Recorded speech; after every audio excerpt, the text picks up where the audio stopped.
ছুটির সকাল। কেউ চালালেন সাইকেল, কেউ চালালেন বাইক। রবিবারের রাজপথে অন্য মুডে মন্ত্রী বিধায়ক থেকে পুর কমিশনার। সাইকেল দিবস উপলক্ষে রবিবার যুবভারতী স্টেডিয়ামে সাইকেল র্যালির আয়োজন করা হয়। সেই র্যালির উদ্বোধন করেন ক্রীড়া ও যুব কল্যাণ দপ্তরের মন্ত্রী নিশীথ প্রামাণিক। এদিনের সাইকেল র্যালির উদ্বোধনে রাজ্যের ক্রীড়া ক্ষেত্রে পরিকাঠামো উন্নয়নে জোর দেওয়ার কথা বলেন মন্ত্রী।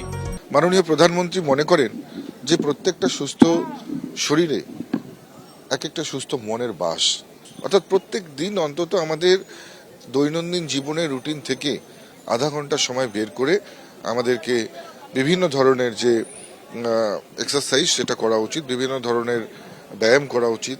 অন্যদিকে আমেরিকার কনসাল জেনারেলের আমন্ত্রণে জয় ফ্রিডম রাইডে অংশ নিয়ে কলকাতার রাস্তায় বাইক চালান পঞ্চায়েত মন্ত্রী দিলীপ ঘোষ।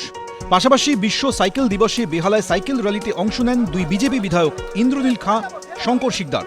ছিলেন কলকাতা পুরসভার কমিশনার স্মিতা পাণ্ডেও।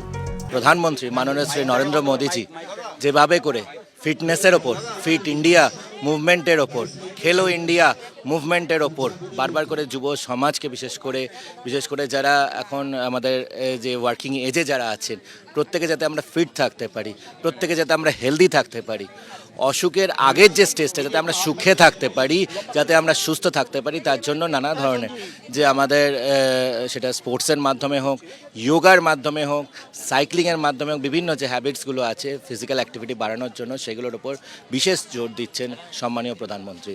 আমার তো বাইসাইকেল ভালোই লাগে। রবিবার সূর্য সকালে সাইকেল র্যালিতে সবার উৎসাহ ছিল চোখে পড়ার মতো। অর্ণব মুখোপাধ্যায়, ব্রতদীপ ভট্টাচার্য, অরিত্রিক ভট্টাচার্য, এবিপি আনন্দ। এবিপি আনন্দ, এগিয়ে থাকে, এগিয়ে রাখে।